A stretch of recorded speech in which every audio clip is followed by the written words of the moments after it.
Hello team, welcome to another ATP Geopolitics video with myself, Jonathan MS Pierce. This is a Ukraine war live news chat update. We're going to talk about military aid and assistance to Ukraine, and we are going to talk about geopolitical events surrounding the war in Ukraine. Welcome people, welcome Carl Richford. Hi Jonathan, I finally made it to a live show. I watch you every day since you started. Wow, do you know what? You deserve a medal.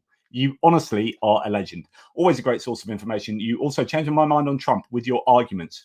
Holy cow, mate. I've just read this, like obviously live, you've just written it.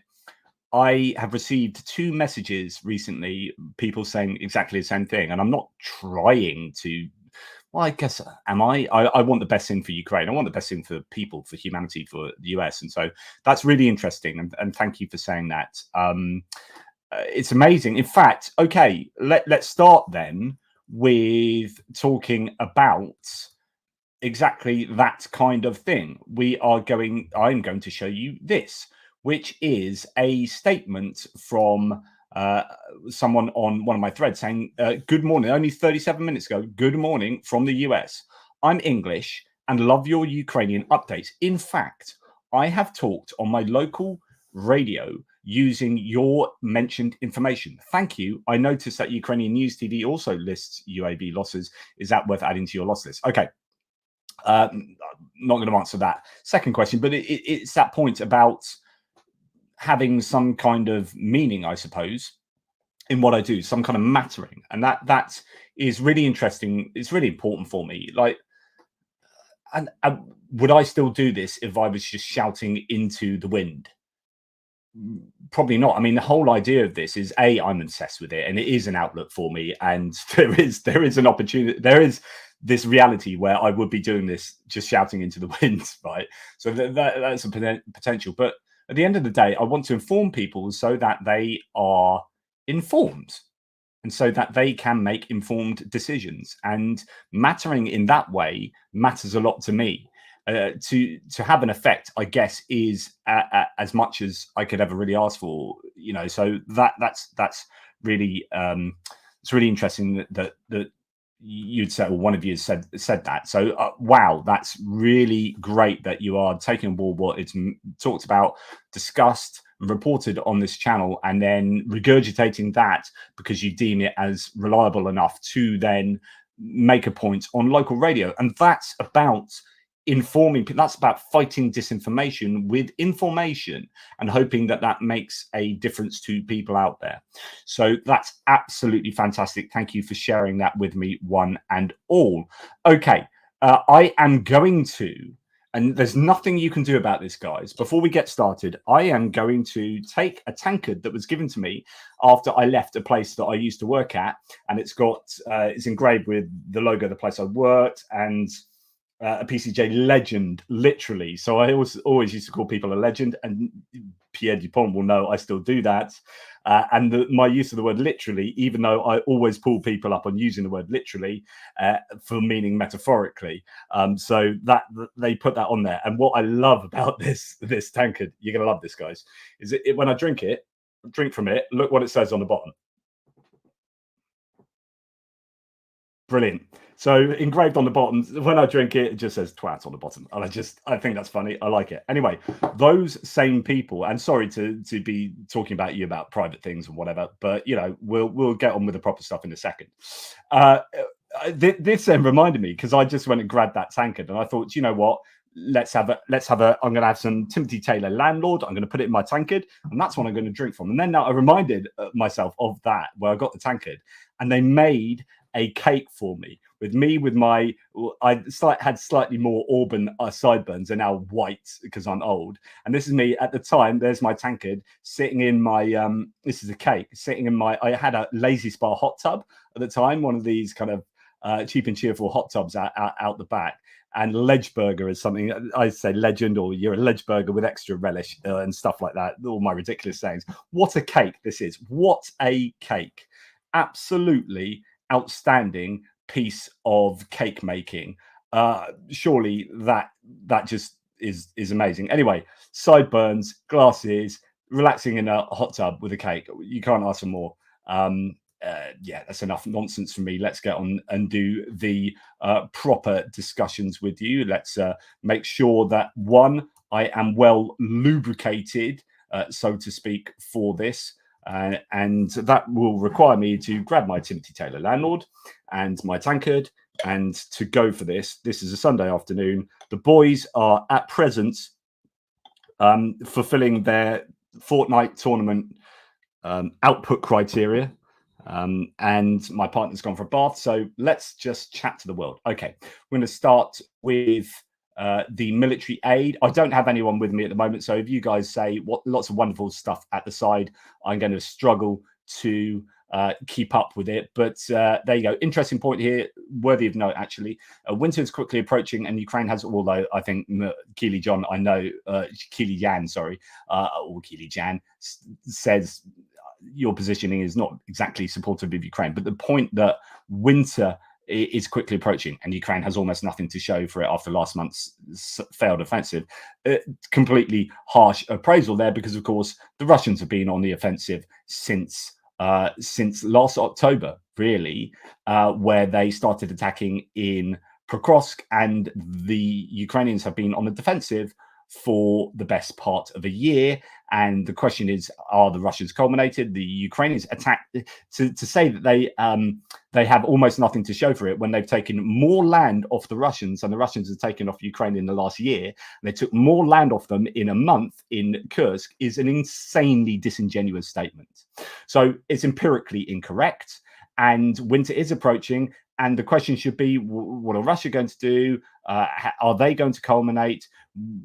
Then it's what is Ukraine going to do, given that any kind of taking back of territory will require a lot of attrition. So it's my suggestion is you would attack up into Russia as much as possible.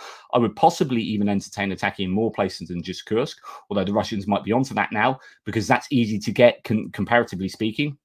And then if you're going to go to negotiations, you exchange that Russian territory for your own Ukrainian territory, and you drive a hard bargain. And at the same time, you are smashing Russia up with missiles and drones, and you outproduce them and you use them more effectively than they use theirs, and so on and so forth. So anyway, I think that's a pretty disingenuous statement there from Keely Jan, who then says, meanwhile, the Ukrainian lines are on the verge of collapse in the south. Are they? By the south, do you mean the east or the southeast? Things are tough. Things are definitely tough there. Vuhledar is particularly difficult. Pokrovsk is difficult. But then, how wonderful a position are the Russians in when they are sending their POWs straight back into war as soon as they've been released in an exchange? What's it looking like for Russia? I think you need to look, although you're probably not paid to look critically at Russia's situation by the International Research Agency in St. Petersburg, but I would suggest looking at where Russia is at. Things are difficult for Ukraine, for sure. But I would much rather be Ukraine than Russia in terms of the prognosis for this entire war at the moment, from a political, military, economic point of view. The friends that Ukraine have far outstrip the friends that Russia has, and it's far more complicated than what you are claiming. Okay, right, now let's go to start the video proper. That was a rather long introduction to begin by saying a senior Western official tells me that the first announcement on lifting Ukraine missile restrictions can only be expected, quote, when the first missile lands in Russia. Now, this is something that should always have happened anyway. If it was to be announced at all, you actually fire the missiles and then you go, oh, yeah, they got permission to fire those 300 kilometers into Russia. There is still this issue rumbling on. We're going to return to this a bit later in the geopolitical section, but it is rumbling on still. There isn't any clear acknowledgement as to whether Ukraine can fire deep into Russia. Sunday Times says US won't authorize long-range strikes on Russia until Zelensky presents a victory plan. So this seems to be part of the deal, which would make sense of the US bringing out their strategy for victory and then saying, look, we can't just have this sense of endlessly being at war without some clear idea of how you're going to succeed. So you need to present a plan of how you need to succeed, and then we'll allow you to do that. But the problem is you need to be assuming that the US, I think, will be giving you the ability, the permission to do X, Y, and Z, and the missiles to do X, Y, and Z, in order to factor that into your victory plan. We talked about this previously with the whole idea of who was it? The Speaker for the House of Representatives, Mike Johnson, saying that Ukraine need to come up with a strategy.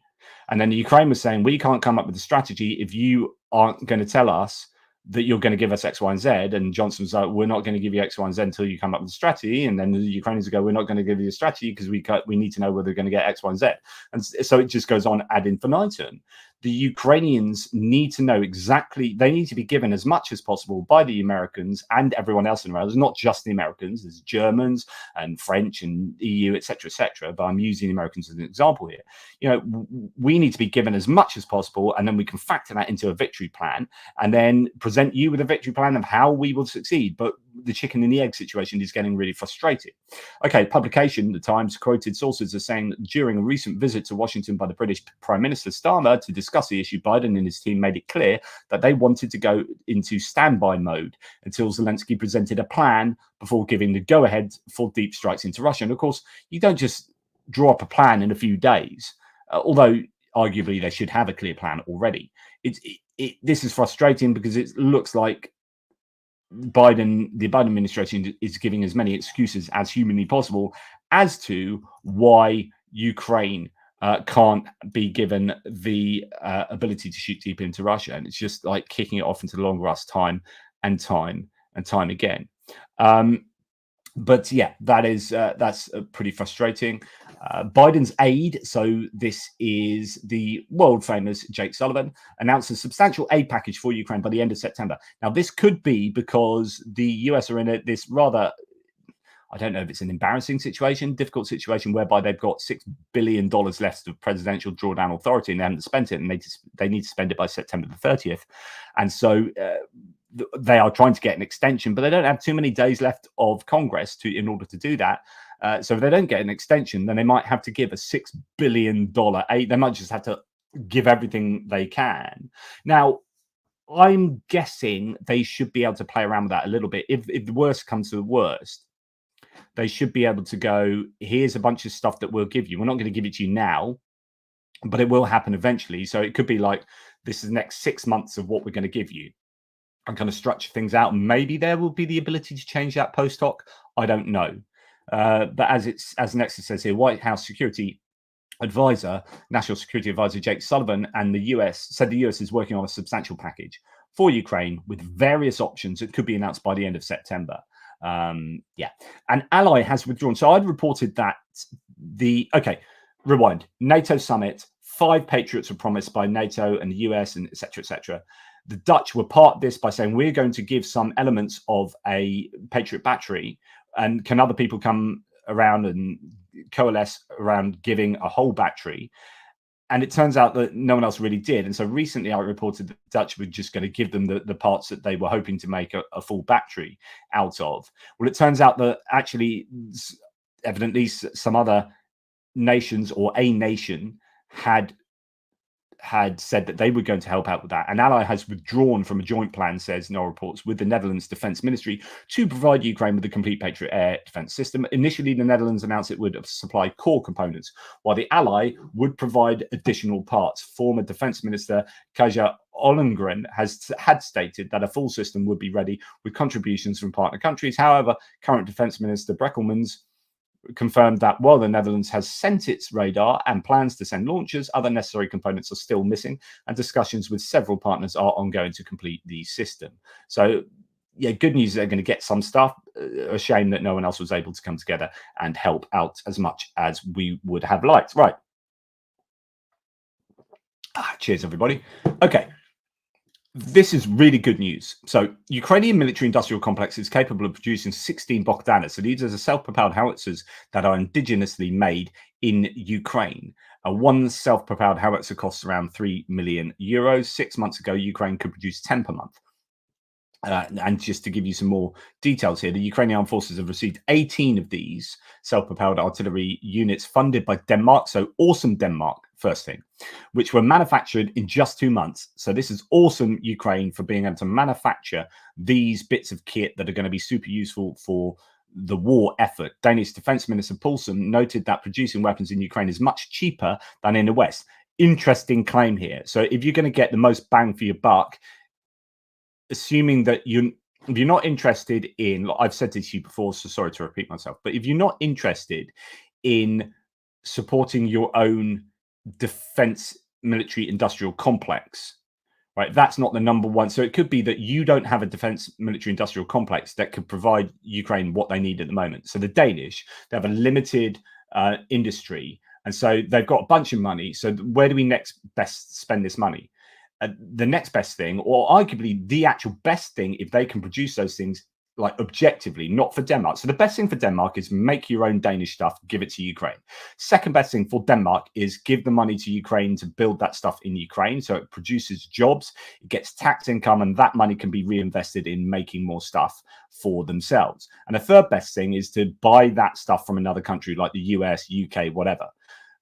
That would be the least useful for Denmark, taking into account what Ukraine need. Now, as far as Ukraine are concerned, the best thing for Ukraine is spend the money in Ukraine, unless they can't make the thing that they really need. So say you need Patriot air defense systems, then the best thing to do is buy Patriots from the US, right? Okay. So in this case, it is really interesting that the Danish have said it is much cheaper to produce these things in in Ukraine than to buy them elsewhere, especially when they're things that won't generate too much of a differential. So like if you're buying a self-propelled howitzer, you could get a much cheaper one. You can maybe get, I don't know the price, but maybe you could get 2 of those for each one Caesar from France, and that although the Caesar might be better, it's not twice as good, and therefore I'm playing around with the numbers here, but you get the points here. He urged more European countries to finance weapon production in Ukraine. The 2S-22 Bogdana is a Ukrainian self-propelled artillery system with a 155mm caliber gun, compatible with NATO standards. But the great thing is they've upped. So just 6 months ago, they could produce 10 a month, and now they can do 16 a month. That is an incredible upscaling of the output here. And I imagine someone like Kamishin, top-notch guy that was in charge of strategic industries as a minister, had a lot to do with the upscaling of an awful lot of the Ukrainian defense industry. Right, Poland is ready to provide Ukraine with a €100 million loan for the repair of military equipment, said Sikorski. So that's useful. Obviously, they need as much money as possible. They need to repair military equipment. I don't know what the terms are for the loan, but good stuff. Agreements between finance ministers have already taken place. On top of that, Poland have also been criticized for being the only nation who have not allocated money for the Czech initiative for purchasing ammunition for Ukraine. Now, according to Sikorski, they will allocate that €100 million. Half of the funds will be provided this year and the other half next year. So that's good news for Ukraine as well. And finally, in the military aid section, Wild Hornet, so this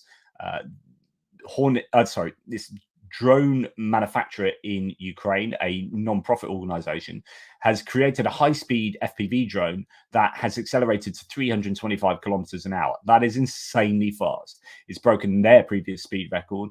They continue to develop this project a little more, and the first batch of such drones will go to perform special and very important tasks. So this is the sort of thing that could, well, why would you need that kind of speed?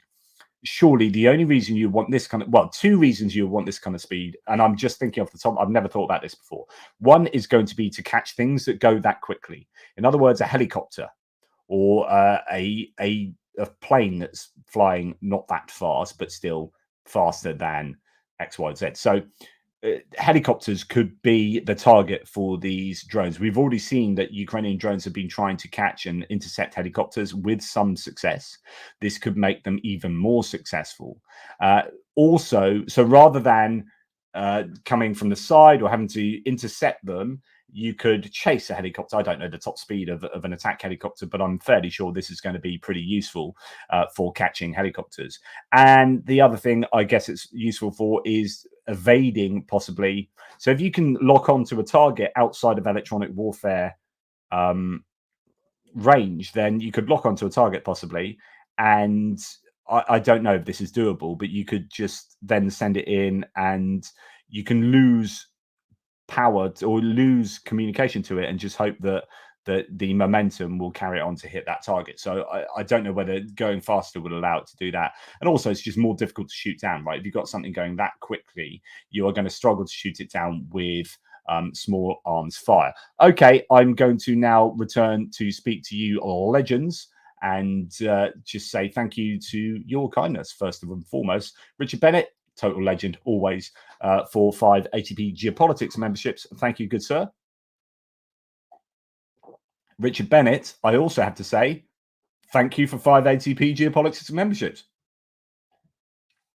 I better stop drinking, though, that quickly. Otherwise, this is going to end in tears.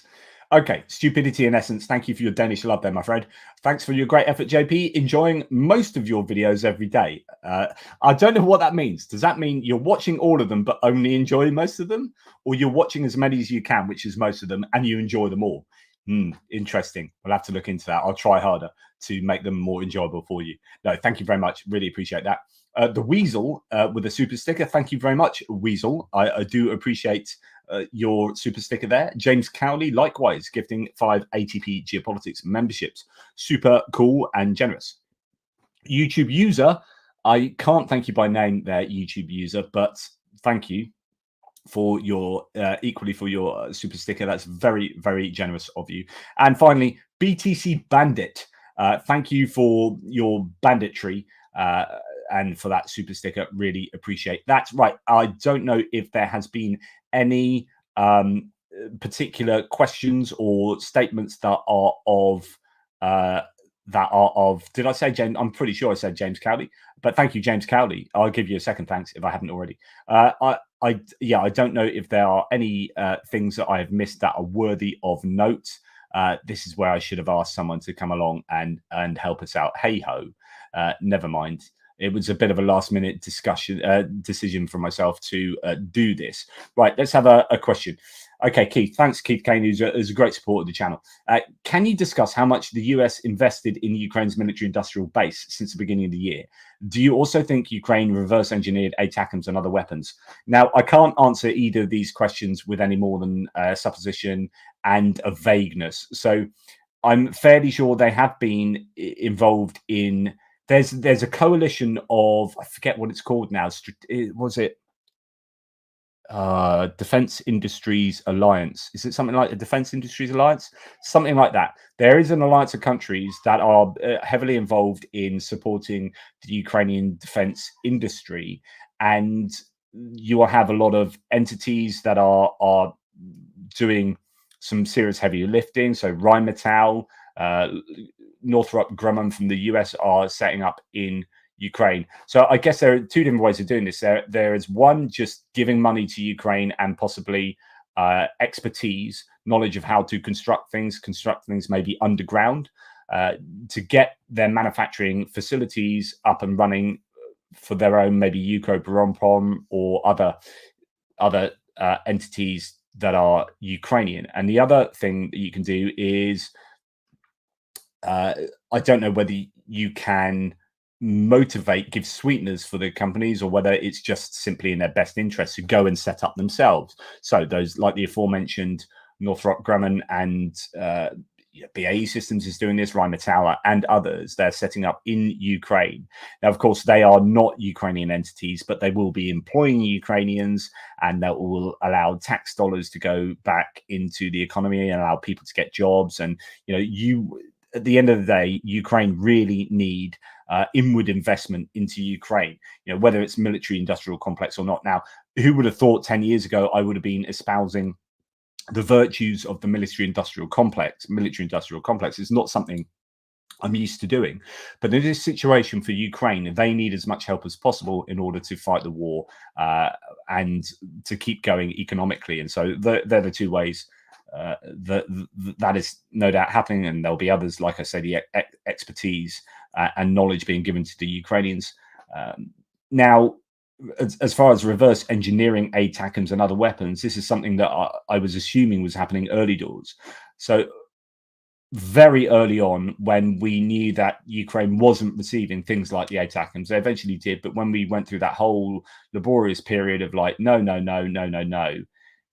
I was saying, well, you would hope that in the absence of being given these decent weapons, that instead Western entities like, I don't know, Lockheed Martin or Raytheon or whoever are helping the Ukrainians to manufacture their own.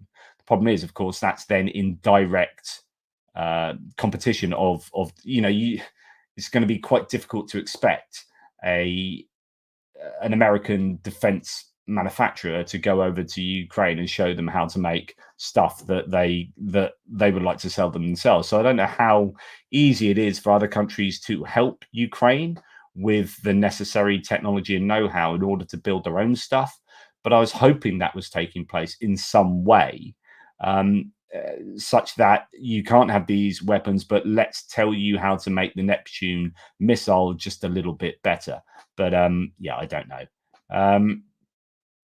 Okay, what else? We'll go on to look at geopolitical stuff now. I don't know if I didn't really answer your question, so I'm not sure is the answer, but certainly things have been happening with regard to the support of the Ukrainian military industries. Okay, with regard to geopolitical subjects, let's move all of you guys over to there. We have large-scale reshuffles, maybe in Germany. So Chancellor Olaf Scholz wants to resign, according to Financial Times. Now, I reached out to Germany, to Ukraine. He thinks that's incredibly unlikely. So the Financial Times appears to suggest that some members of the country's ruling SPD party are unhappy with the Chancellor's low rating. It's proposed to replace him with a more popular politician, for example, Defense Minister Boris Pistorius, Times of Ukraine. Oh, yes, please, says Jürgen Naudit. Right. So Germany to Ukraine said it's highly unlikely he'll be replaced before the elections. However, he would almost certainly be replaced after the elections. It's looking like the SPD are going to be spanked, and the coalition partners, in forthcoming elections in Germany. But you can also build a case that... So Boris Pistorius is the defense minister who is very strong in support of Ukraine and also appears to be very supportive of Ukraine getting the Taurus. So as far as Ukraine is concerned, he would be a really good option instead of Olaf Scholz. Now, for the SPD, Olaf Scholz is tanking in the favorability ratings in popularity, and the SPD are looking like they're going to get spanked. And so it would be strategically wise for them to replace, I think, Olaf Scholz now. But whether Olaf Scholz would allow that, would there be a destructive kind of aggressive takeover? I don't know. But I could see that happening, but I could also see that Olaf Scholz wouldn't allow that to happen, would hang on until the bitter end. But it's not looking good for them. And the problem is they need to do everything they can to build back at least some popularity and some vote share, because they could be in serious trouble going forward. And that will be to the joy of the AfD and the BSW, so the far right and the far left, that are growing in popularity. Now, the hope is in Germany that as much as AfD are growing in popularity, being a far right party that many people are pretty offended by, it's unlikely that they're going to get coalition offers. And it could be that the CDU, the Christian Democratic Union in Germany, that have, the party of Angela Merkel, the centre-right party will probably take over from the centre-left coalition. And I would assume that they would, if they needed a coalition partner, they wouldn't go to the AfD.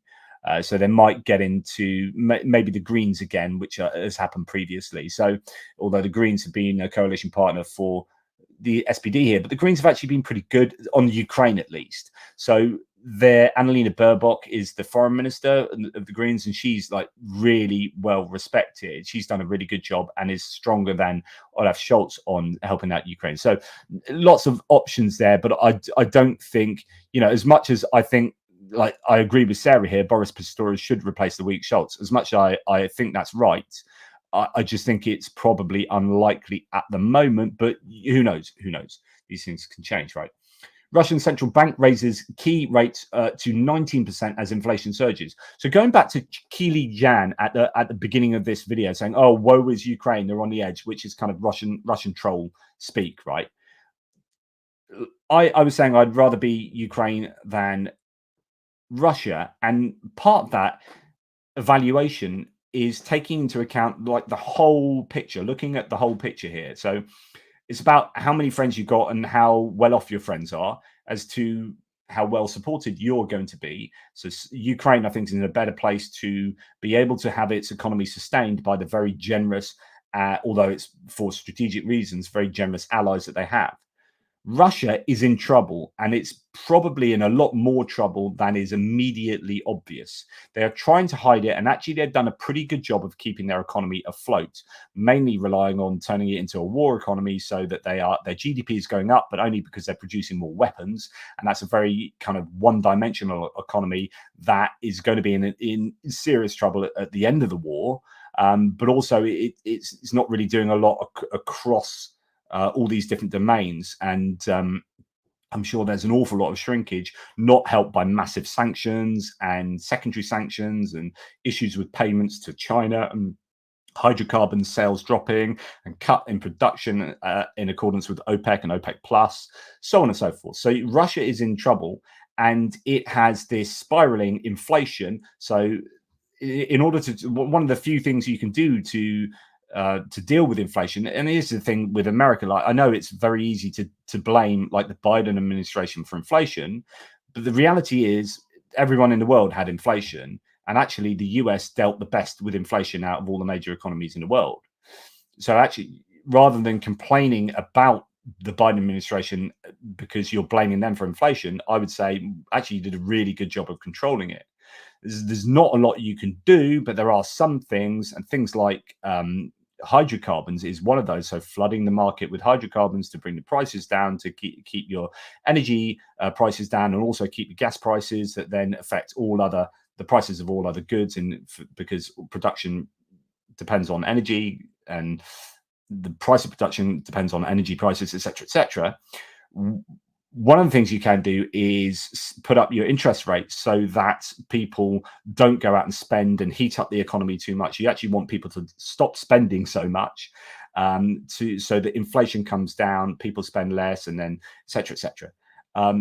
And that's what the Russians have done. So the central bank of Russia has raised its key interest rate for the 7th time since July 2023. Sorry, when it stood at 7.5% per annum. It's now the inflation isn't 19%.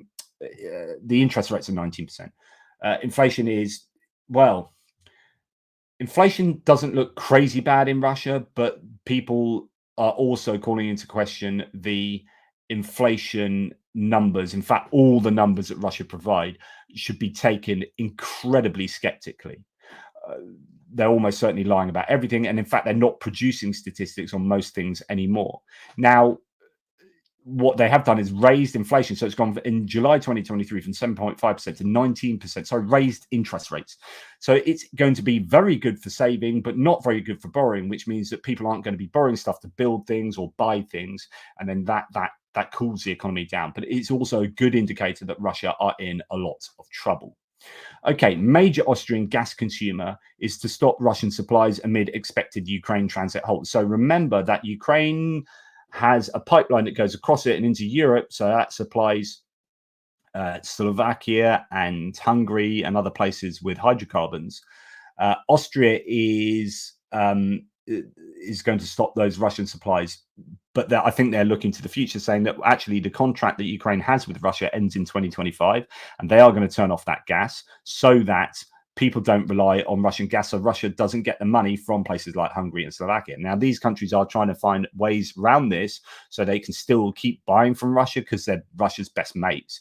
But Vienna, Austria is, although one of their parties, rather similar to sort of the Hungarian Fidesz and Robert Fico's Smer party, is it the FPO in Austria, who are like the Freedom Party, the kind of, hey, we're libertarian. No, we're really just a pro-Russian version of, I don't know, quite similar to Reform Party in the UK, I guess.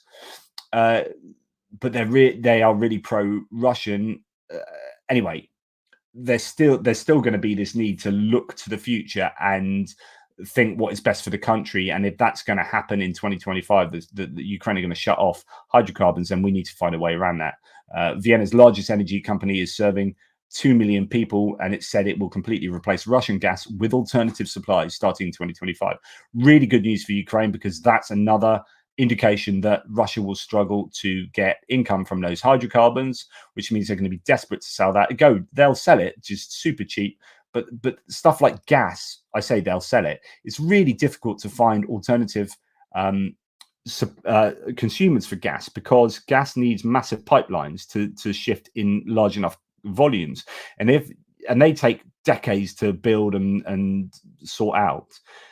And we've just heard that there's one pipeline that's going to go through Mongolia, the Siberian 2, is it? That's going to be not going ahead through Mongolia, which is why Putin went to Mongolia. But anyway, it's very difficult to replace gas consumers. One option is to turn it into liquefied natural gas, so you condense it and turn it into a liquid, and then you can put it on a boat and ship it across oceans and whatever. But you need the refinery, you need the ability to do that at a mass scale, and Russia don't have that, and with sanctions they're less able to do that. In other words, this kind of news is a real kick in the shins for Russia going forward. Right, the Bild journalists have leaked correspondence, a German tabloid, between the UN Secretary General Guterres and Russian Foreign Minister Lavrov. Guterres proposes lifting the financial sanctions imposed by the EU against Rosokhozbank, RSHB, which is disconnected from the SWIFT payment system. In particular, to circumvent the sanctions, the UN Secretary General proposes using a specially funded subsidiary of the Russian bank called RSHB capital SA and connecting it to the SWIFT system. In simple terms, the head of the UN wants to create a fake bank that will circumvent EU and US sanctions against Russian banks. Now, I know your man Gutierrez is not particularly popular, especially with people who are rather pro-Ukraine, and he's positioned himself very much against Israel, although that's a whole other conversation. He is, if this is true, remember, tabloid newspaper leaks, etc., but if that's true, that is wholly annoying. And annoying is a bit of a euphemism there. I'd rather say much stronger things. As people are rightly saying, like Sarah says, Austria has a lot of Russians there, and it's been a problem. Their intelligence was infiltrated, absolutely big problem. And in fact, it was part of the, is it the Wire? Oh, what's it called? What's that one that was infiltrated? That big, you guys can find it out. Anyway, the big infiltration in Austria that took place, and loads of, you had the laptops and the mobile phones and whatnot that went missing and ended up with the FSB in Russia. And you're like, yeah, so Austria is a bit of an interesting country in Europe at the moment with regard to support for Russia. Anyway, going back to Gabriel Attal, who is the former prime minister. Remember, we had those snap elections. Well, we had the European elections that were disastrous, and then you had the snap elections where Rassemblement National, rather like the AfD in Germany, surged, both in the European elections and in the French elections. Although it was in the European elections, it ended up being not as bad. France was one of the key places where it was an issue, but across Europe, it was a tale of, well, many tales actually within European politics, because some countries, this surge wasn't as bad as it was in other countries, and so on and so forth. And the centre-right held in Europe, in the European Parliament.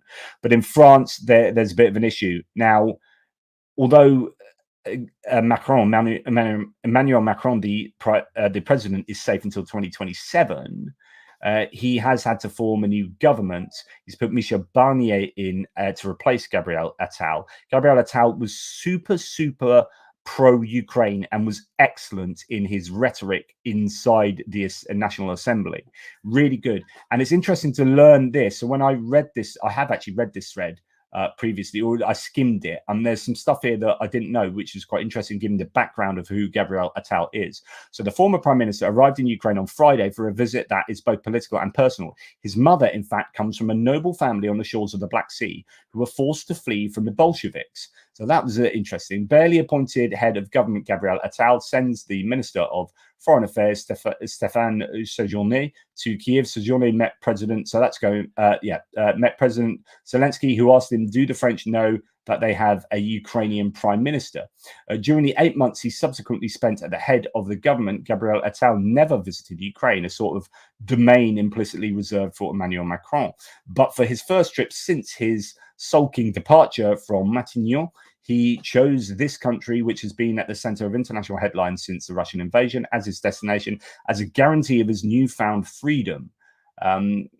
He arrived in Kiev on Friday morning to meet the Prime Minister Denis Shmyhal and perhaps Volodymyr Zelensky, and to speak to the Yes Forum, the annual diplomatic meeting of liberals from the Western world. Like Antony Blinken, Gabriel Attal is the heir to a Ukrainian history that he and his mother, Marika, intend to explore in Odessa. Curious also to discover the family properties abandoned during the Russian Revolution. Interesting, I didn't know, so I might have to look into Antony Blinken having connections to Ukraine, and that would make a lot of sense as to why he is so pro-Ukraine. And I feel a bit sorry for Antony Blinken, because I think my supposition, complete speculation, is that Blinken feels his hands being a bit tied by anti-escalation in the Biden administration. Right. Zelensky met with Boris Johnson on the sidelines of the annual meeting of the Yalta European Strategy. So, yes.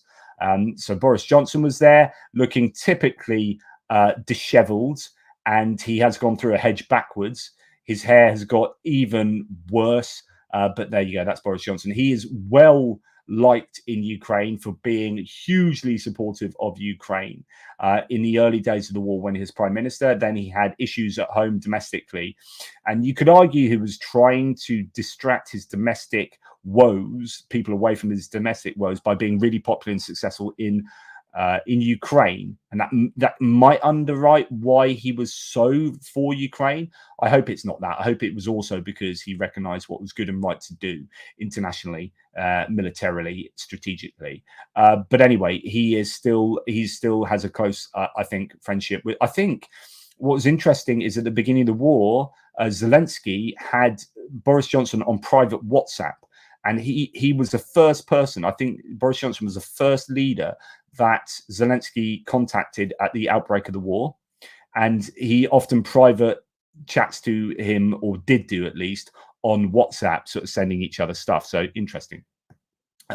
Controversial peace plan has been pushed by two Russia-friendly countries, but it fails to call for the Russian army withdrawal from Ukraine. I won't go through the peace plan. I'm just going to dismiss it. But basically, Brazil and China have come up with a peace plan for Ukraine, but it doesn't talk about the withdrawal of Russian troops. And it's rather like JD Vance for the US. His kind of peace ideas to freeze the front lines, have a demilitarized zone, effectively allowing Russia to keep their army in the whole of occupied Ukraine and keep all of what they've stolen, and then refuse to let Ukraine join NATO. So I would dismiss this peace plan alongside dismissing JD Vance's plan, which I think was nothing short of despicable.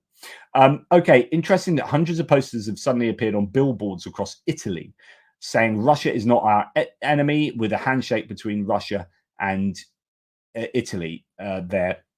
This is not cool. Quote, enough money for weapons for Ukraine and Israel. We want peace. We reject war. So it's this kind of false, like, we just want peace. Oh, we just want peace, when actually that is how you dress up Russian appeasement. So what that is just wanting to give Russia as much as you possibly can. So don't be sucked into the I want peace side of things. We all want peace, but we want peace after the best outcome for the right people. Okay, moving on to American politics now. And you know me, I'm going to talk quite a bit about American politics because it's bloody important with regard to Ukraine. We're going to start with, again, Jake Sullivan saying, our job is to put Ukraine in a strong position on the battlefield so that they are in a strong position at the negotiating table, Sullivan said. We are starting to see much more overt discussion, even in the US corridors of power, regarding negotiations. I think we are moving to a serious point where it's unlikely that Ukraine are going to get back their territory to the 1991 borders. That looks, it's just deeply, deeply unfair. But it's looking more and more that they will be forced to a negotiation, or at least they will be pressured very much towards a negotiation. So the question for them is, will they take that?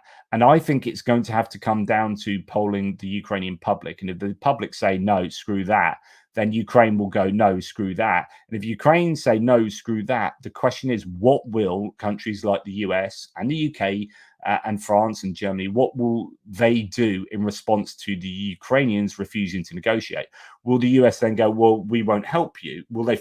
This is what Trump wants to do. He wants to say, which he said, I'm not being anti-Trump. He's literally kind of said this. One of the plans touted by Kellogg and Flights, who are in his kind of camp, is like, right, you threaten Russia and you threaten Ukraine, and you get them together and they do a deal. So one of the things is, if you don't go and do if you don't go to negotiations, we won't give you any kit. Okay, if the Dems got in, if Harris, okay, this is a little bit different because I think Harris will be stronger on Ukraine.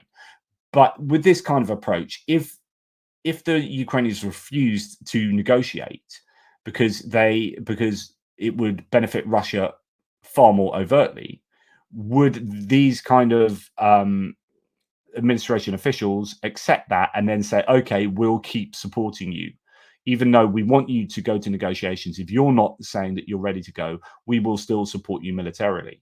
I don't know. Lots of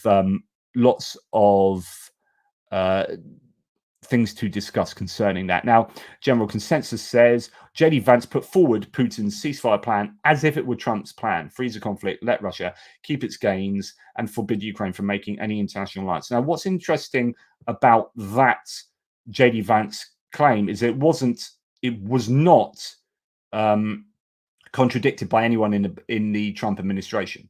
In other words, I think we can assume very much so that is what Trump would at least be willing to do initially. In other words, that's looking like best case scenario for Ukraine. Trump has already said, he's already publicly admitted. So again, and again, this sounds like I'm going to be anti-Trump or whatever, but he wrote the art of the deal. He didn't. It was ghostwritten, but he's written this book that says he's an amazing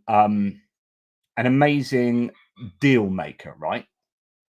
And actually, he's not. I mean, he's had, 4 or 5 businesses go bankrupt. He's been taken to court for 25 million for Trump University. He's had the crashing of all sorts of the Trump media, but also, Trump steaks, Trump vodka, all that. Like, he's actually not a very good businessman. There's a really good article, and I dug it out again, load of articles written on this. I think it was a Forbes one that I dug out the other day.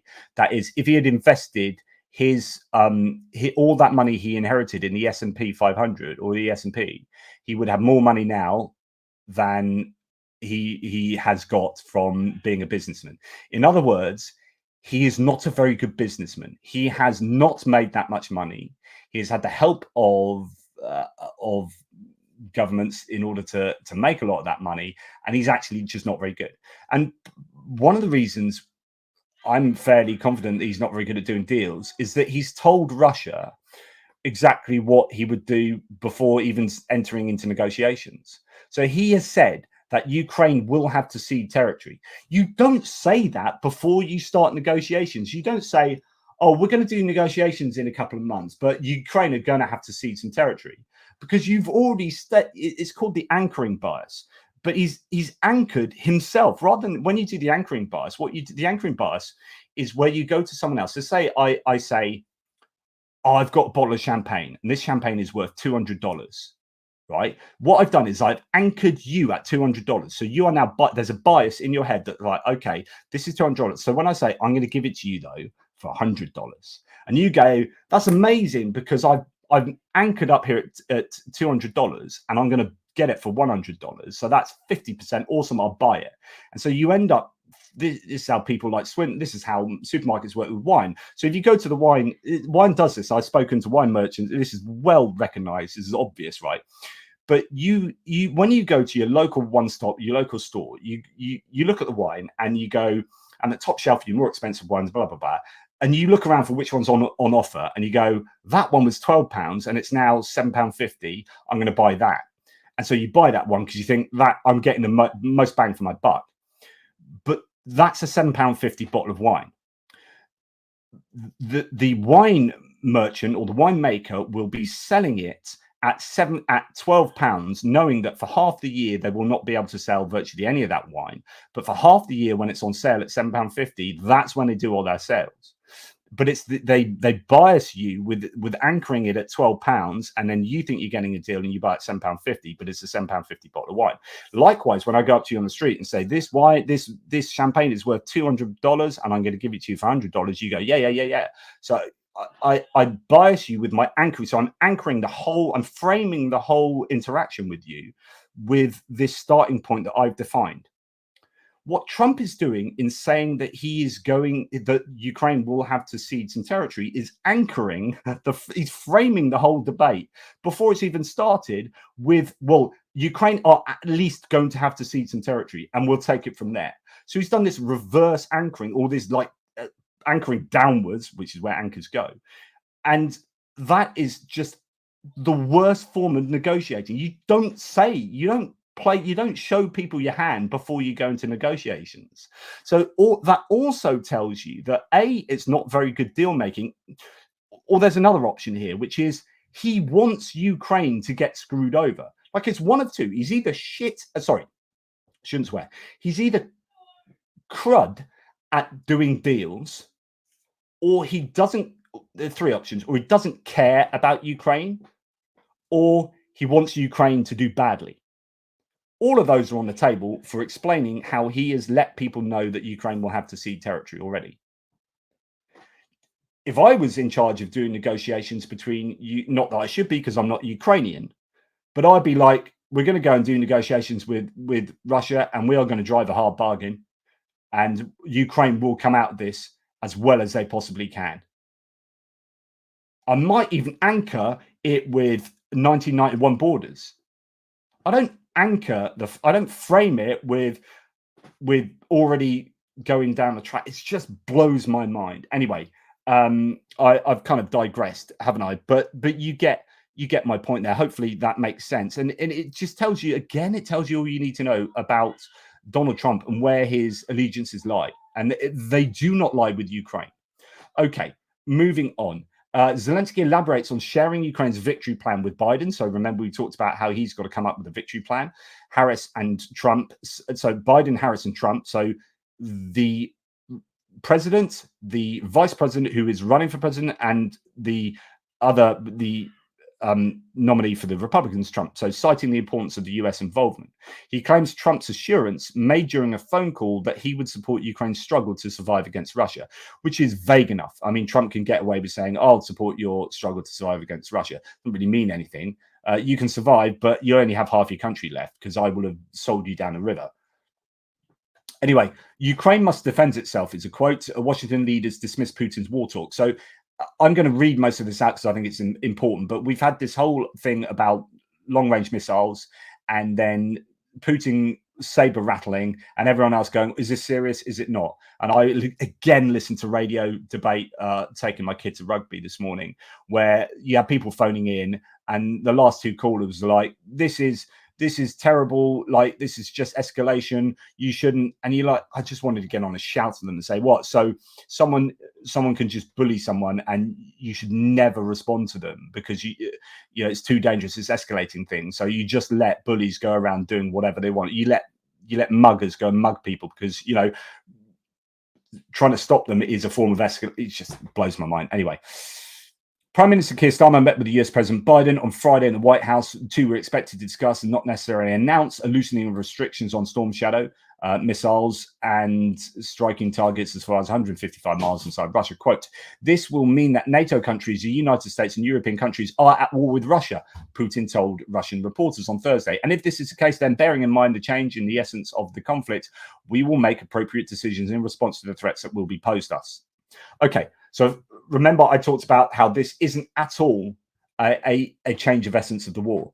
This is just extending the range of what can already be done. There is no category difference here. But what Putin is doing, you can understand why he's doing it. This is what you'd expect of him, which is say this is a category difference. Like what you're allowing, what you would be allowing the Ukrainians to do now is so fundamentally different from what's already been allowed that this means that you'll be met with massive consequences. Saber rattle, nuke rattle, blah blah blah. And of course, all you're doing is saying they can already fire 84 kilometers into Russia. Now they can fire a few hundred kilometers more. Same kind of thing. They're still firing missiles, slightly different missiles, but same kind of stuff. It's not a category difference. It's a scale difference. The missiles are jointly produced in the UK and France, and both countries appear to be seeking Biden's go-ahead to loosen restrictions on the use of long-range missiles. Western officials have indicated that the US is not planning to allow its own missiles to be used to strike targets deeper inside Russia. Okay, so this is the understanding that ATACMS are not on the table. This is only about storms, shadows, and scalps. That's one thing that maybe we don't know about this for sure. It could be that ATACMS will be allowed. It could be that storm shadows will be allowed to begin with a view to seeing how it go, and then eke in ATACMS. And that's a way, like I explained to you before, rather than going from here to here, you're going from here to here, storm shadows and scalps, and then eventually you go from here to here, ATACMS. Doing it in two jumps means it's not such a big jump, which means it's not seen as so escalatory. Okay, so Washington and London have indicated, the remarks provoked an angry response in Washington. Did I read this bit? No. Okay. Washington and London have indicated they do not plan to announce any change in policy. Moscow's ambassador to the UN told the Security Council on Friday that loosening the restrictions would mark an escalation to direct war between Moscow and NATO. Those remarks provoked an angry response in Washington, where officials accused the Russian ruler of saber-rattling in order to scare NATO countries away from supporting Ukraine. Exactly. So the intention is to stop allies from helping out Ukraine to the desired amount. And it's working because people are phoning into radio stations and saying we should not allow these missiles to be used in such a way. Senator Jim Risch, the ranking member of the Senate Foreign Relations Committee, said Ukraine should have authorization to strike targets deep inside Russia, including active Russian bombers launching missiles against Ukrainian cities. Absolutely correct. Quote, Putin's latest threats about direct confrontation with NATO are simply an effort to coerce the West out of supporting Ukraine. He knows that long-range strikes from Ukraine would cause significant damage to his war efforts. Several Russian missiles have landed in NATO territory, and NATO has not escalated. Ukraine must be allowed to defend itself, period. If that means striking a Russian bomber launching missiles at Ukrainian civilians from Russian airspace, then Ukraine should be able to take that shot. Speaking with reporters on Friday, the US National Security Council spokesman John Kirby, another guy that I think is having his hand tied and doesn't really agree with what he says, but that's my speculation, said there would probably be no announcements about the lifting of restrictions of Ukraine's use of British and French supplied missiles in Ukraine. But at the same time, he said that the US and NATO allies have our own calculus for what we decide to provide to Ukraine.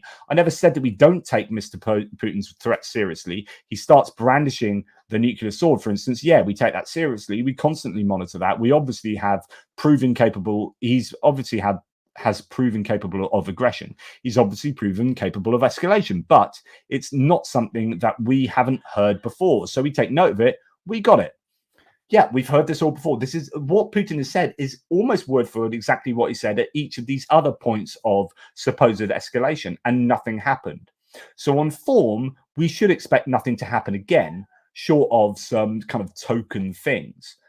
But of course, if you get that wrong, you've got nuclear weapons being used. But I still don't think Russia are going to use nuclear weapons. At most, they'd use a tactical nuke. But they've been warned already. If you use a tactical nuke, we're going to obliterate your Arctic fleet or whatever it is that the Americans and NATO threaten them with. So I just think it's empty threats.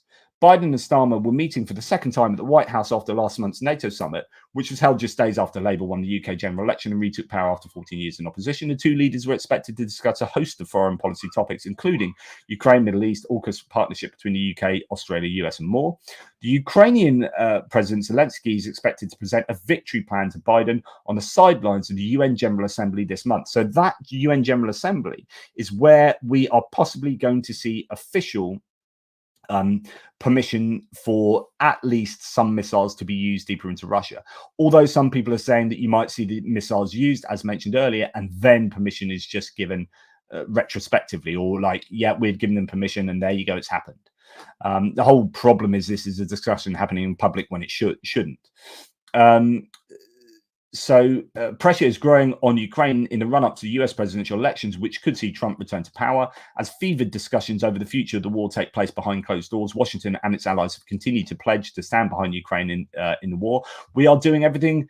We are going to do everything that we can so that Ukraine has what it needs to defend itself, said the White House press secretary. This is our commitment. I think you have seen this, a very much focused, tremendous amount of support from this administration and also from our partners and allies in doing just that. And that's what you could expect to see. And of course, while that's kind of true, a lot of us are saying, well, actually, there needs to be more. It's just not enough. And allowing Ukraine to strike at those air bases would have been freaking brilliant months ago. But it's almost too late now. And it's deeply, deeply frustrating. Okay.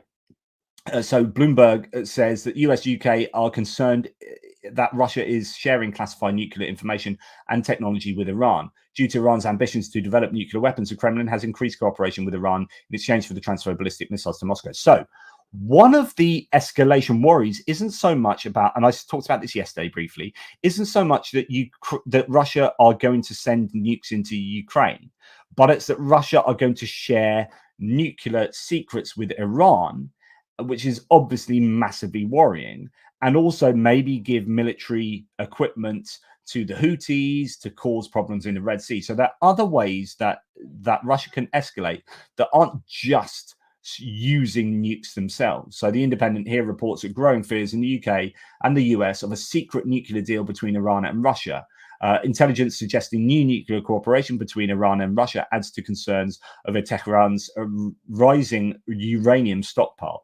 This is a real concern and is, genuinely something that might well happen even more after the lifting of restrictions of, say, Storm Shadow and ATACMS, etc., etc. Okay, so moving on, I shared these with you yesterday in one of my videos. I am not going to play them because actually I can't play sound on the way I've got this set up right now. I can do it quite easily. It'd take me another 30 seconds, but I advise you go and watch these adverts. These are really good Harris campaign adverts. I'm not trying to be partisan because this is about Ukraine. Right. What's interesting here is that Harris campaign has released 3 different adverts, and they are aiming them at battleground states like Wisconsin, Michigan, and Pennsylvania that have really big diaspora communities of not just Ukrainian Americans, but Polish Americans and Eastern European Americans. And these are people who are deeply concerned about the Russian invasion of Ukraine. Right. So this is something that will appeal to them.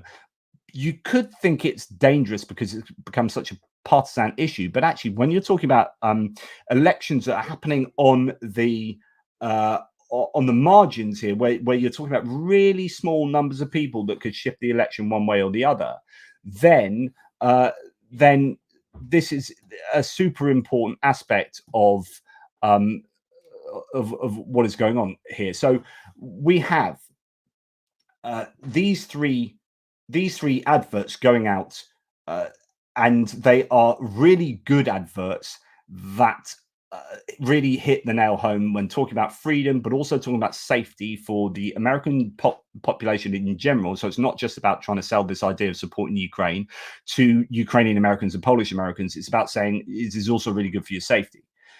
And they are really effective adverts. Now, what's interesting about them as well is that, or not the adverts themselves, but the statistics. So Politico writes that advertising will be included in 3 doubtful states regarding voting in the elections: Pennsylvania, Michigan, and Wisconsin, where there are significant populations with roots in Poland, Ukraine, Lithuania, and other Eastern European countries. Someone usefully added this to my thread yesterday. So he says Trump is toast, but anyway, Pennsylvania has 758,000 polls. So if you remember in the debate the other night, Kamala Harris referenced 800,000 polls. What are you going to say to them as you're supporting Putin, etc., etc.? So Pennsylvania, 758,000 polls, 100 to 150,000 Ukrainians, 50 to 100,000 Lithuanians. The Trump margin in 2016 was 44,292, and the Trump 2020 margin was minus 80,555. So this is an incredibly important demographic. Wisconsin, 481,000 Poles, less than 10,000 Ukrainians, 10 to 50,000 Lithuanians. Trump margin in 2016 plus 22,748, minus 20,682 in 2020. So that's a very close margin there in Wisconsin. Now, Wisconsin of these three is looking the best for Harris at the moment. In Michigan, 784,000 Poles. That's a lot. 50 to 100,000 Ukrainians, 10 to 50,000 Lithuanians. Margin in 2016, Trump was up 10,700. In 2020, down 154,888. So that had a massive swing in 2020. These are super important states, and Pennsylvania, if whoever wins Pennsylvania is probably going to win the election. So this is super sensible use of advertising and money from their war chest here, in my opinion. And they're going hard on being pro-Ukraine in a way that you would never see anything like that from the Republicans, even though most Republican lawmakers would agree with these adverts, as in the sentiment of these adverts. It's not that the Republican Party is against Ukraine. It's that the MAGA Republicans, in the form of Trump, Vance, Bannon, Miller, Gates, Gosard, Jordan, Marjorie Taylor Greene, all of these people are against Ukraine and are apparently pro-Russia. And that very loud and decision-making contingent in the GOP at the moment is stopping Ukraine getting on the agenda for the Republicans. And that is a really clear topic that the Democrats can run on, assuming that most people in the US are going to be broadly supportive of Ukraine, which polls suggest is the case. And indeed, polls suggest that the majority of Republicans support this. So it's kind of annoying that the MAGA Republicans are not supportive of Ukraine, at least overtly. And, well, you know, you only have to listen to Donald Trump Jr.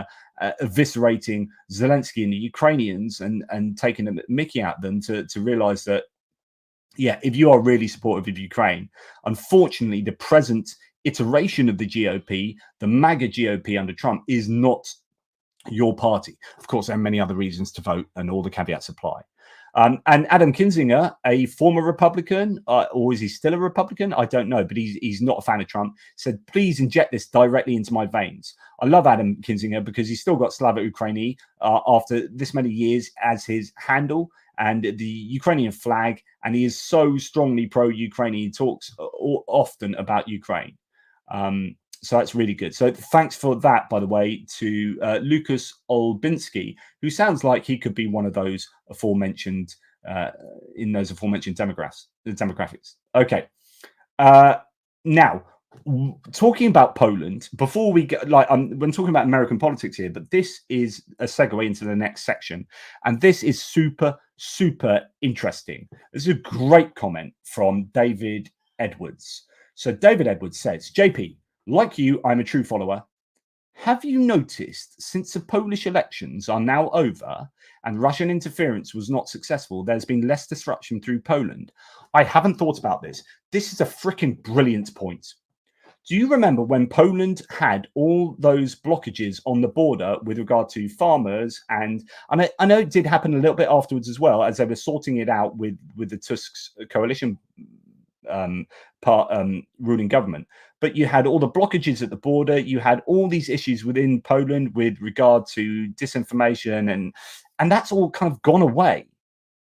Is that because it really was actually directly connected to the election? And it was because Russia was trying to undermine the democratic process in Poland and seek to gain purchase with their disinformation campaigns on the electorate there.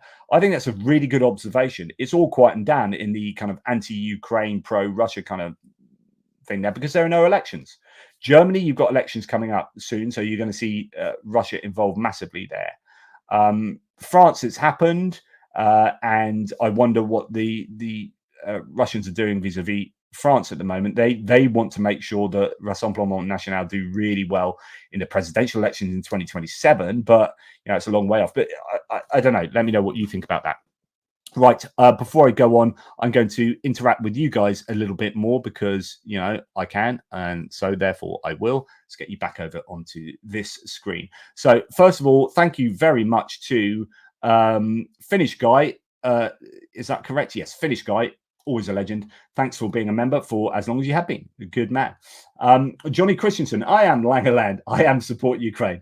I love the fact that people did this loads. So if you remember, there was that Russian bot that had been shown to be a bot elsewhere because it reacted in kind of code speak to being prompted by people who knew it's a bot.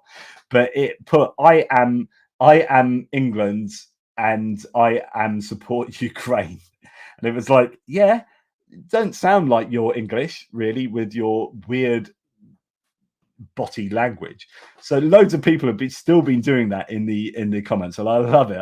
It's like, I am this, I am support Ukraine. I just think it's brilliant. It always makes me chuckle. So thanks, Johnny. Stefan Hansen, thank you for your super sticker. We have some Danish love and we have some Swedish love. I love some Nordic interaction there. Michael Viffard, thank you so much, mate. Thank you for all you do. I'm just going to throw around unpopular opinions in here today. Michael, you do what you do. You do you, Michael, and see how it lands. But no, thank you for your support, always chipping in on a daily basis, Michael. Thank you. Paul Gilbert, also a long-time member. Thank you very much. Isn't it strange that Boris's close friends call him AI? Or is that Al?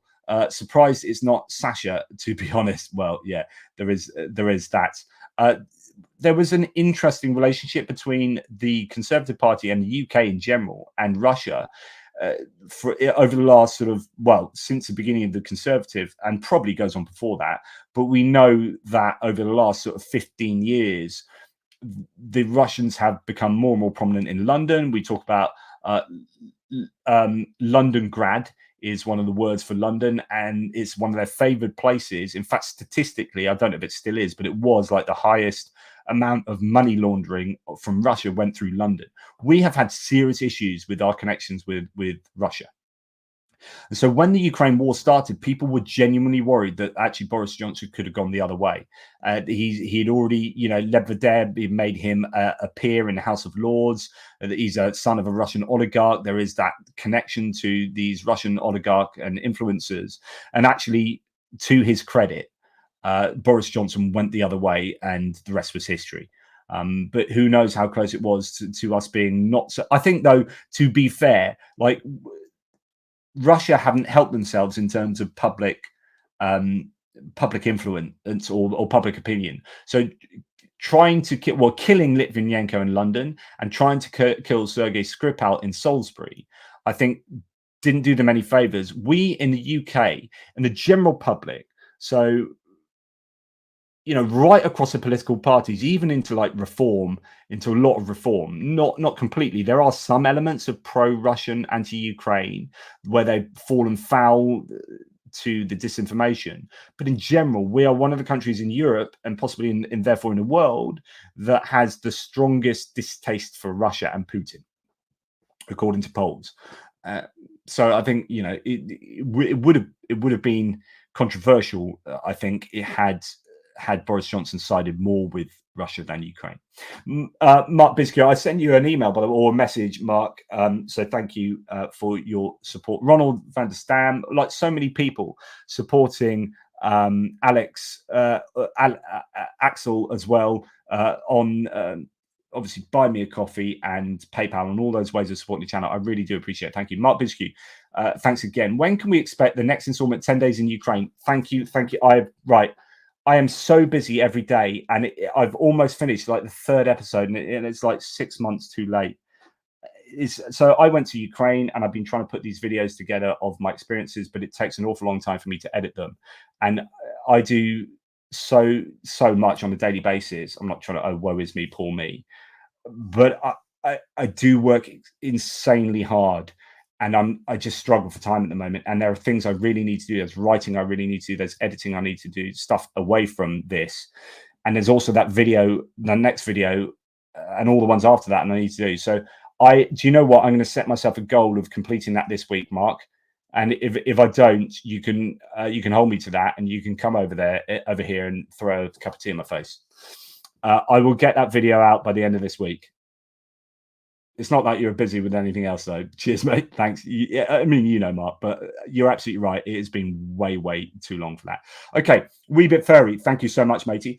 Is that a Bear Plenty NZ rugby show? No, it's Northland. So Northland up in the North Island. So Whangarei up in the North Island, where you've got Bay of Islands up there, but not the Bear Plenty. Bear Plenty's down there. I recognise the Lion Red beer. Yeah, thanks for your graft, JP. Bloody legend. Thanks, mate. Really appreciate that. Yeah, so Northlands, awesome. Anyway, thank you, JJ. Thank you again, $20. My sister, my older sister, still calls me JJ, and she does based on the film that when we lived in Hong Kong. I was only young, it's like mid to late 80s. And we watched all these films on the Hong Kong TV, and it's funny when you watch these films and then you watch them now. You sit down and watch it with your kids, and like, yeah, this is great. You can watch this and you like realize how much swearing's in them when they're not cut out. Like when you watch films that were put on before the watershed in the olden days, like they've cut out all the dodgy bits. And you think, I watched this when I was a kid. You watch it with your kids, you're like, oh yeah, no, that's deeply inappropriate. But anyway, one film that wasn't deeply inappropriate was High School USA with Michael J. Fox, and I think he's called JJ in that, and so that was one of my sister's favorite films at the time, and so that's why she called me that. Anyway, random. You don't need to know any of that. Right, okay. This is what happens when you say anything is mentioned and it triggers something off in my brain to just talk absolute bollocks to you. I do apologize. I'll get back on it. Right, let's go. Okay. So Michael Weiss says, this is quite a big deal as it shows that Russian propaganda and disinformation can't be tidily confined to a free speech debate. With Russia, it is an intelligence operation and therefore national security matter. And as we have seen, it enlists American accomplices. Okay, so quite often we get embroiled in these free speech debates, and people who are massive free speech advocates who think it's fine if anyone can say what they like, and it's up to us to be able to parse apart these different claims, and we should be clever enough and knowledgeable enough and willing enough to try and differentiate the disinformation from the information, from the fact from fiction, etc., etc.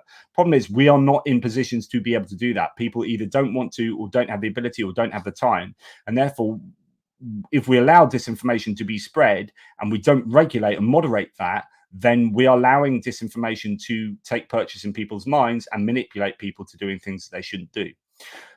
So it's easy to think about disinformation in terms of free speech, but actually I prefer to see it in terms of warfare and allowing Russia, for example, but we can talk Iran, North Korea and China, throw them into the same kind of cauldron here. What do we do about being attacked with disinformation?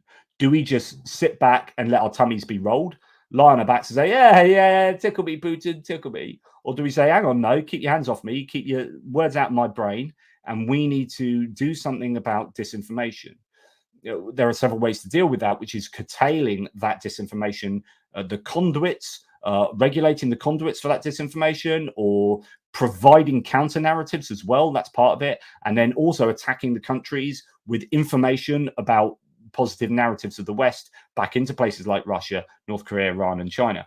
So we need to deal with this because the Biden administration will reveal classified US intelligence findings that suggest that RT, Russia Today, which is their kind of national TV network, is fully integrated into Russia's intelligence operations globally and begin a diplomatic effort to provide countries with information about the RT activity risks. I have long said that we should be having national broadcasts, like public service broadcasts on TV about disinformation, just warning people that when you get onto Twitter, you are likely to give examples on the screen. Primetime TV in UK, US, France, Germany. If you get onto Twitter and you see something like this is likely to be a Russian bot. And we can tell it's a Russian bot because of this, this, and this. Or we can tell it's a Russian troll because of this, this, and this. So there needs to be an education. So we can talk about curtailing what Twitter do and making them have moderators or whatever kind of regulation you want for these social media platforms. But we also need to educate our population too and take it really freaking seriously. And one way of educating them is to let people know exactly how many people are involved in being useful or idiots for Russia, witting or unwitting. So Shashank Joshi from The Economist says, not hugely surprising, quote, a key finding from new US intelligence is that for more than a year, the Russian government has quietly embedded an intelligence gathering unit within RT that is focused on influence operations globally.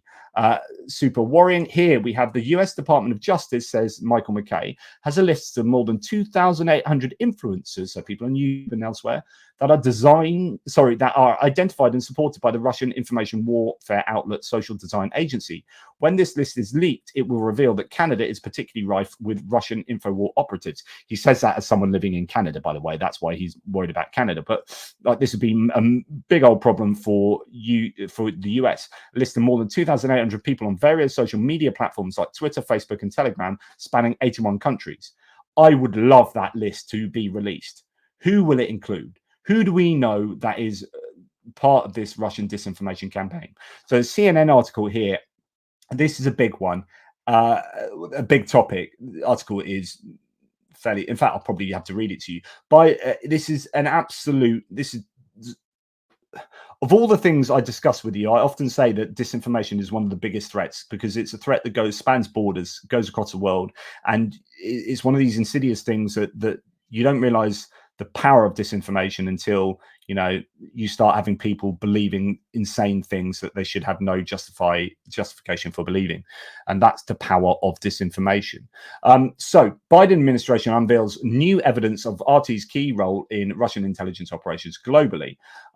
Okay, what should we say here? State Department revealed declassified US intelligence findings that suggest RT is fully integrated into Russia's intelligence operations around the world, and announced it is launching a diplomatic campaign to provide countries with information about risks associated with RT activities. Yes, this is right. The first thing you do is just let everyone know about the facts that are out there about what Russia is doing. Quote, thanks to new information, much of which originates from RT employees, we know that RT possessed cyber capabilities and engaged in covert information and influence operations and military procurement, said Antony Blinken. The key finding from the US intelligence is that for more than a year, the Russian government quietly embedded an intelligence gathering unit within RT focused on influence operations globally. The activity has been part of the US officials described as a big expansion of RT's role as an arm and mouthpiece of the Kremlin abroad. The activity goes beyond propaganda and covert influence operations to even include military procurement, according to US officials. Right. So the first thing is, this is where I say to you, there is absolutely no problem with sanctioning RT and banning it from being, like, you might call this that's an assault on freedom of speech. This is an arm of the Kremlin that is engaged in warfare against the people of whatever country it is based in.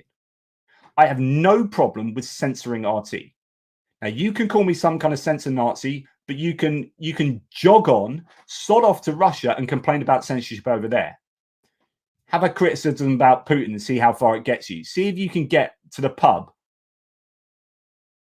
a 10-minute run to the pub with a megaphone shouting criticisms against Putin. See if you can get there and what happens to you. If you do get there, see if you can survive the night without being put in a gulag, right? Go.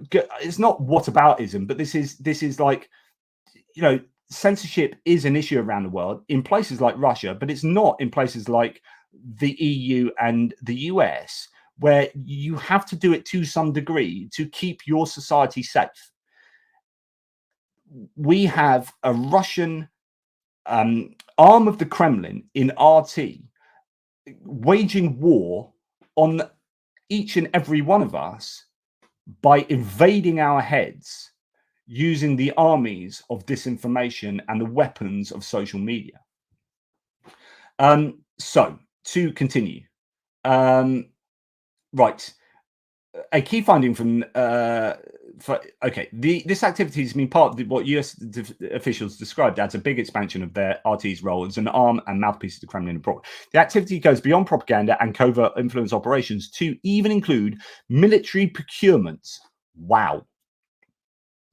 According to US officials, under the cover of RT, information produced through this unit flows to Russian intelligence services, Russian media outlets, Russian mercenary groups, and other state and proxy arms of the Russian government. In addition to its covert influence operations, the leaders of RT also administered an online crowdfunding effort to supply military equipment to Russian soldiers in Ukraine, Blinken alleged. The crowdfunding effort supplied, quote, sniper rifles, suppressors, body armor, night vision equipment, drones, radio equipment, personal weapon sights, diesel generators to Russian soldiers fighting in Ukraine. The goal of the US announcement announcement and private discussions with allied diplomats is to make sure that the countries know that RT and Russian intelligence agencies are working together to sow division and harm democratic processes, while simultaneously making it much more difficult for RT to operate globally, a senior administration official said. CNN first reported on the pending State Department announcement. Asked for comment by CNN, RT responded with a mocking email that read in part, "We've been broadcasting straight out the KGB headquarters all this time." So that's how RT respond, just like goading the Americans on. CNN has requested comment from the Russian embassy in Washington, D.C. Friday's news is part of a full-fledged US government effort to curb RT's global clout. It comes just a week after federal prosecutors announced criminal charges against 2 RT employees for covertly funneling nearly $10 million into a US company to create and amplify content that aligned with Russian interests. And that's that whole Tenet Media debacle that I have discussed with you many times. So on and so forth. RT's been banned in the European Union, and in the US, the channel is not publicly broadcast. But in Latin America and sub-Saharan Africa, RT broadcasts have been expanding. This is a problem. The White House had announced in a statement some months back that Latin America is a hotbed for Russian disinformation. And we already know that Russia is directly involved in the Sahel region, where there have been 7 coups in the last couple of years. And the Western nations have been kind of ousted from Africa, and we've lost African influence, and our influence have been replaced by Russia, who are providing security for many of these like juntas and whatnot. And it is a big old problem. And RT are at the center of it. RT's embrace of covert activities is a response to the restrictions on the outlet's presence in some Western countries, according to US officials. A separate scheme hatched by RT US prosecutors said in July involved running a network of over 1,000 social media accounts that posed as US residents to spread anti-Ukraine propaganda. The Kremlin financed the scheme, and an officer of Russia's FSB intelligence service helped run the operation, the Justice Department claims. So, if you're a free speech advocate, you should be saying, well, I'm an absolutist. If you're an absolutist, then it's like we should let those bots, those trolls, remain on social media lying to people. Why would you do that? They are not who they say they are. They are people who are lying, saying they're an American resident when they're a Russian person sitting in a troll farm in St. Petersburg. Why should you allow them? Yeah, freedom of speech. Do you know, what about freedom not to be lied to, freedom not to be manipulated, freedom to have a fair and open and fair democratic process that is being impinged, being curtailed? Those freedoms are being curtailed by this activity. And so you have, I don't want to go down a whole philosophical route again, but when you have a conflict of freedoms, of rights. Rights don't exist outside of our brains. They exist in our brains. And when we agree on them, we write a Bill of Rights, or we write an encyclopedia, or we agree on who should be elected as a Supreme Court justice or whatever. But these don't exist out there. So we have to construct them. But in constructing them, there isn't actually a perfect model of rights, right? And my sense of what a right is different to yours. Like, I don't think that we have a right to bear arms, right? I disagree with that being an inalienable human right, right? You might agree in the Second Amendment of with the American Constitution and how that is a right for you. But for me, I'm happy to live in a country where that is not a right. And I can walk outside and no one has guns. When I walk out, I have not seen a gun in the UK. I don't know for how long. Like, you just don't see them. And that's cool with me. I'm cool. So my sense of rights is going to be different to yours. So we have individual subjective ideas of what are good rights and what are bad rights. I don't want to get into gun rights or whatever, but you get the point that we kind of muddle through our sense of rights. But when it comes to conflict, we have to do some serious philosophical argument as to which right has sits in hierarchy above which other rights. Like, what's right trumps another right. So if you say, well, you've got a right to freedom of speech, and I say, well, I've got a right to not be lied to or to not be manipulated by a foreign international power, then we've got to work out what's going on here. How do we disentangle these mesh of rights? And it's undoubtedly difficult, and we kind of put plasters, band-aids on these sort of different rights as they get butchered. Like the freedom of speech is in principle a great right? So freedom of speech prima facie is a good thing, But at some point, we say, actually, just in this context, it doesn't quite work. And in that context, we need to do this, and we need to tweak it over there. We need to tweak it over there. Now, we're not all going to agree on that, but we should hopefully be able to justify why we disagree with each other. Like, why is it that you think that Russia should be able to lie and manipulate us through social media platforms by piling money into lying to people? Why is it okay that we allow that to happen? Okay, you need to justify that. And I will justify to you why I think it's a bad idea. And hopefully I've done that over 2.5 years of talking bollocks on this channel. Right. Talking about paid influencers, Jackson Hinkle. We haven't heard from him for a long time, have we? Interesting. He has gone totally deep into the Russian world. He is essentially now Russian. At the beginning of this war, the amount of people on my threads are like, you should listen to what Scott Ritter says. You should listen to what Jackson Hinkle says. You should listen to what Colonel McGregor says. Don't hear it so much anymore because they've been found out for who they really are. They are complete stooges they are Russian mouthpieces overtly, and even more overtly as each passing month, a month passes. And here we have Jackson Hinkle was expounding the virtues of the American Communist Party recently. I mean, that's how far he's gone in.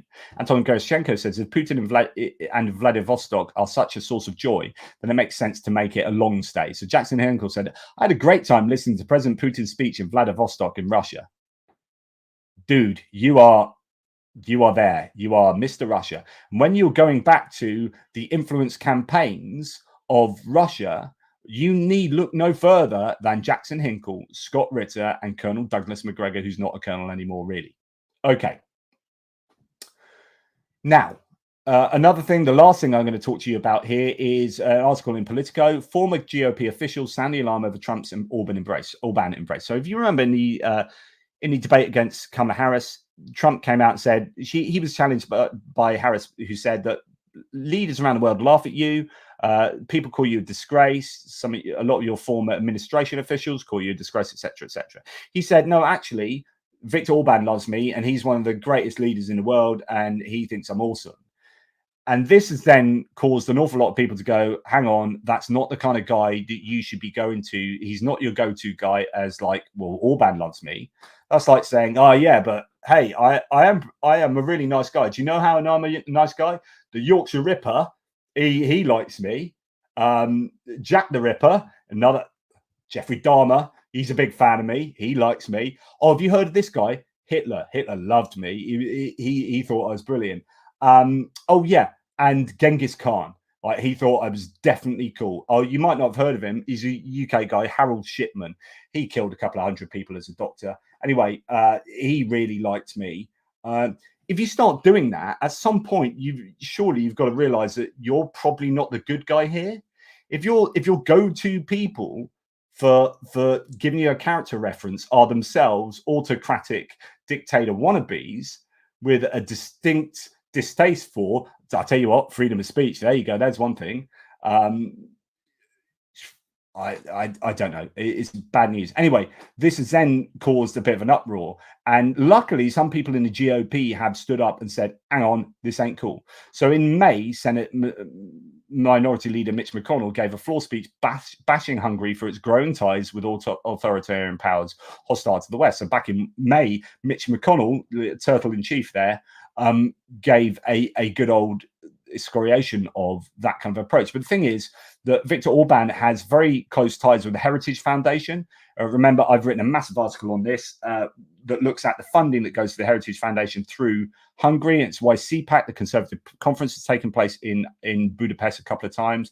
It's why Viktor Orban was being invited to CPACs in the US, and why he was invited to Mar-a-Lago. So there is this really close relationship between really the kind of Trump iteration of the GOP and Viktor Orban, and it is super, super worrying. Anyway, this is an interesting article. Yes. So the Conservative Partnership Institute, a nerve center for incubating policies for a second Trump administration, co-sponsored a discussion in October 2022 about how to bring peace to Ukraine, featuring Hungarian Minister of Foreign Affairs Peter Szijjártó. Audience members included Conservative policy and national security officials and GOP strategists, according to a person familiar with the meeting.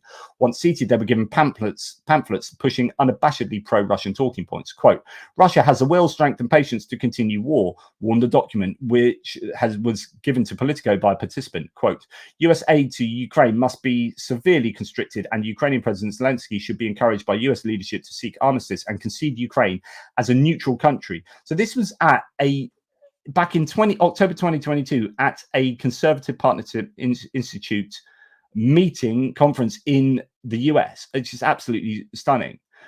If the US continues to enable war, it will result in the destruction of Ukraine and provoke further Russian aggression toward the West, with the potential for nuclear conflict, so on and so forth. Then it goes on to talk about all these different institutes and the connection with Viktor Orban and the worry that some people in the GOP now have that you really shouldn't be trying to reference Orban, etc., etc. So I could go through much more of this with you. It's a big old article in Politico, but well worth your time and effort. Okay. Do I have any, because it's been a long one, I'm now going to just finish my beer, probably with my missus, who I can see has come back down from her probably overlong bath. Thank you guys. I'm just going to give you a few more thanks for your thanks. Ex-Penguin 95, blimey, I lived in Hong Kong, new territories from 86 to 89. That's when I lived there. About, I think, 86, 87. We might have been drunk in the same bars. Unfortunately, mate, I was only like, I don't know, 12 at the time or something. So I doubt it. However, who knows? We could have met. I was on Hong Kong Island, though. Amazing experience. Right, Gary, thank you very much, Gary, for your super sticker. And that is a super sticker. So thank you. And thank you to everyone who has been so supportive of me, this channel today and always. Thanks to all the members. Thanks to your very lively chat in the live chat. And I'm sorry that I have been unable to interact with it, but I'm sure you've been having a jolly good time. Interesting. Oh, no, it's just gone up when I clicked on it. Has it been proved that Orban has rigged elections? I don't know. It has been proved that he's rigged elections. He's done other things, like he's had a big influence on the judiciary. Your autocratic playbook is mess around with it's really funny, because if you look at what Trump's done, it is, and I don't want to be so overtly anti-Trump, it's really difficult not to be, because he's followed the autocratic playbook, which is mess around with the judiciary so that you can stay in power for as long as possible, and so you are not accountable for bad things you do. So this is the kind of thing that's been happening in Hungary, where the judiciary has been messed around with and the press has been messed around with. You've had what's Trump said most recently, that ABC, and you've had other people calling for this, like the moderators for the debate should be locked up, put in prison. ABC should have its license revoked.